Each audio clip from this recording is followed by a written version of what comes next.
Eddie Murphy roasted Bill Cosby at his own award ceremony. He stole hubcaps while already on TV. He almost started working for Michael Jackson without realizing it. That's why nobody breaks celebrities quite like Eddie Murphy. If you think you're tough, Eddie is ready to prove you wrong. This may be disastrous. Okay. Stay tuned for more of the Sammy Davis Jr. tribute honoring the one heavyweight I would never dare step into the ring with. Sammy, you are truly the undefeated champion. The producers of the show was hoping you'd have a little more feeling of more Mike, a little bit more Mike Tyson, more Mike Tysonism, like. Hello, ladies and gentlemen, Sammy and I would like... And he wasn't done, because immediately after Tyson, he switched to the greatest of all time. Please, son, let's get inside the ring with me. Getting in with me, catches Clay. The man's disgraced to boxing. He's too old to be fighting me. Son, listen, all he is 32 years old. 32, the man's ready for a rocket chair. I guarantee the world. I'm going to shock the world, prove the world. I'm the greatest fighter of all time. Destroy this man, and I'm going to keep the heavyweight championship of the world for 5 years straight. Then I'm going to retire from the boxing game. Healthy, happy, rich, and pretty. I'm the greatest fighter of all times. Before Obama, before anyone thought it was possible, in 1982, Eddie Murphy was already on stage describing exactly how it would go down. Then I'm gonna run for president, because we haven't had any black presidents lately either, have we? Somebody black should run. It'd be different. There's nothing to lose. It'd be fun, man. Can't get no worse than it's been the past 100 years. I figured, why not take the risk? Everybody's afraid to run, though, because they know that even though it's 1982, it's still a risky business to be the first black president. You have to give speeches like this. My fellow Americans, as the president, I feel we the people must get together and join hands. You watch these people over there? I don't think they're too happy about this. Eddie has been doing voices since he was 9, so many voices that his own mother genuinely had no idea which one was actually her son. What were you like when you were 9 years old? Did you know what you would do? Had the notion crystallized in your head at 9 what you were going to do? I did a lot of voices, but I didn't know I wanted to one day go into show business. I was just, a strange child.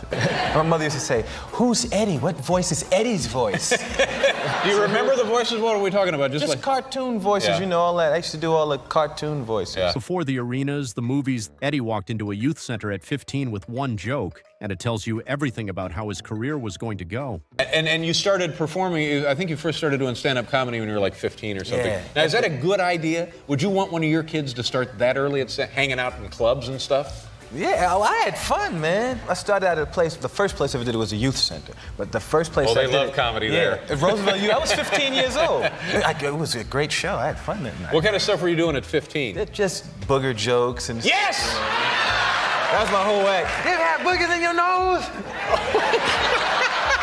You'd think landing Saturday Night Live would change certain habits. Eddie Murphy did not get that memo. I guess on the way home or during that period of time, you saw something on a car that you liked in a parking lot or something. No. So I stole some hubcaps. Yeah, that's it. Yeah. But it's not like what happened was I used to have to take the train into the city. When my first year at SNL, I would take the Long Island Railroad into the city, and I would park in Freeport. I had a car with nice hubcaps on. I came back one night, and my hubcaps were gone, and I took somebody else's hubcaps. But I was on TV already, and I was still popping hubcaps. And speaking of hubcaps, one night outside Eddie's house, Prince's hubcap flew off his car. What happened next is the most Prince thing that has ever happened. Prince stayed a couple of houses down, and my chef was leaving at like 2 in the morning once, and a car goes by, purple car, the music, and it's like, wow, it's Prince. And a hubcap comes off, and it's got fall, and the car keeps going, and he picks the hubcap up, and it's got the Prince thing on the hubcap, and the car goes and makes a big U-turn and comes back, and Prince says, "Can I have my hubcap back?" Tracy Morgan finally got invited to Eddie Murphy's house for dinner. The meal Eddie served him became a story Tracy has told to every single person he has ever met. Because Tracy told me that he went to your house and you made him, as he said over and over again to me, ballpark Franks. He said, I went over there, he made me Franks, ballpark Franks. That's why I'ma always be cool with Eddie, because he made me them Franks. And when I was young, they used to call me Fat Murphy. And then Eddie did a full Tracy Morgan impression in front of the actual Tracy Morgan live on stage. The reaction said everything. As kids, you probably stayed up late on Saturday to watch. Tracy. What is Showtime at the Apollo? Featuring Sandman Sims. No. Come on, y'all really don't know? Hosted by Steve Harvey. Again, no. Y'all ready for your next act? Let me hear you say, yeah. This is not that. If you're enjoying this, hit subscribe. Now back to Eddie. When Michael Jackson needed help at an event, he turned to Eddie. And Eddie, one of the biggest stars on the planet, almost just went along with it. First, I'd like to thank... Could you lift that up, please? I can't wait. Eddie, I need your help. It ain't working. Okay. Go like bend down. First, I'd like to thank... He said, Eddie, pull it up like I was working for him. Eddie visited Michael Jackson's house a few times, and every single time, Bubbles the chimp was waiting, unhinged, and nobody warned him. Yeah, Michael Jackson had his chimps. You would go to his house, that Bubbles chimp, when he got a certain age, you couldn't with Bubbles. He had Bubbles in the cage. He was like, don't go near him. Don't go over there, Eddie. Did you go to his house? Yeah, a few times. And the chimp would be going crazy. Is that Bubble? They said, yes, don't go near the cage. Really? I thought Bubbles was don't go over there. When Eddie received the Mark Twain Prize, he stood at that podium and did something nobody saw coming. He addressed Bill Cosby's fall from grace in front of everyone, zero warning. How wonderful this is. A wonderful, wonderful thing to be included with some of my heroes, Richard Pryor and George Carlin and Carl Reiner and Lily Tomlin.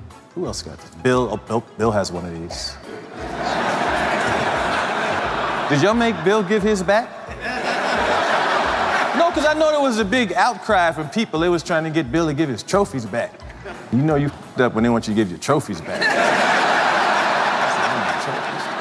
Arnold Schwarzenegger had a movie pitch for Eddie. He laid out the whole concept with complete confidence. I want you to see if you would tell me as Arnold Schwarzenegger, because I know you do a mean Schwarzenegger. Mr. Church is a movie about the cooking, everyone is eating, and the tears, the crying, and it's heartfelt, and there's all the collaboration with great people. The host mentioned his dad was a lightweight boxer. Eddie mentioned his dad was too. What happened in the next 3 seconds completely destroyed the host. My dad was a lightweight. Really? Yeah. My dad was lightweight too. Really? I remember my dad just kicked the hell out of your dad. My dad fought under the name the Bronx Flash. Well, if your dad was that tough, then you should be able to bust my ass. At 19 years old at Studio 54, Eddie ran into Hollywood legend Yule Briner, who immediately invited him to an after-party. It's just a lot of cool old people in the old days. I met Jerry Lewis. And I met Yule Briner. Really? Had he been on? He wasn't on the show? No, I met him at Studio 54 when I was like 19. Yule Brenner's at Studio 54. Yeah, and he was having a party afterwards. Eddie, would you like to come to my house to party? It's surreal. And it's surreal 3 times. Did you go to the party? No, I didn't. Well, he was like 6. That was like 19. I was like, I ain't going to an old man's party. Eddie Murphy's take on relationships has always been unfiltered, but this bit, where he plays both sides of a couple arguing, is so accurate the whole room fell apart.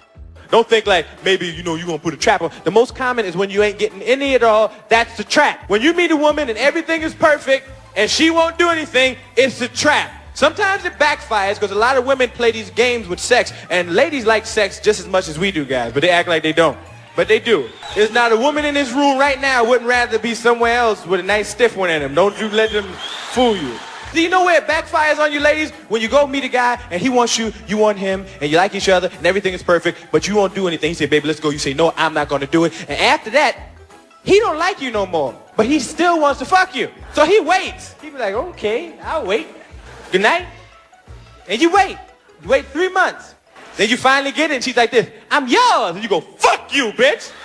When people find out Eddie has 10 children, the reaction split completely depending on who's asking, and Eddie has noticed every single time.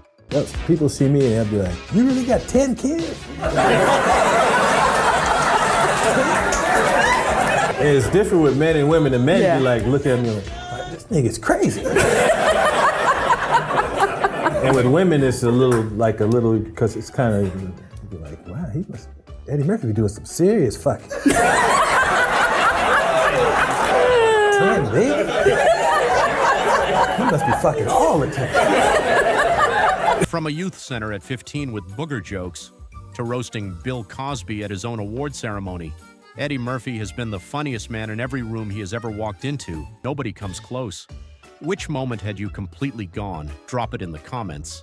And if you're new here, welcome to Sinzo Craze. Hit subscribe. You do not want to miss what's coming next.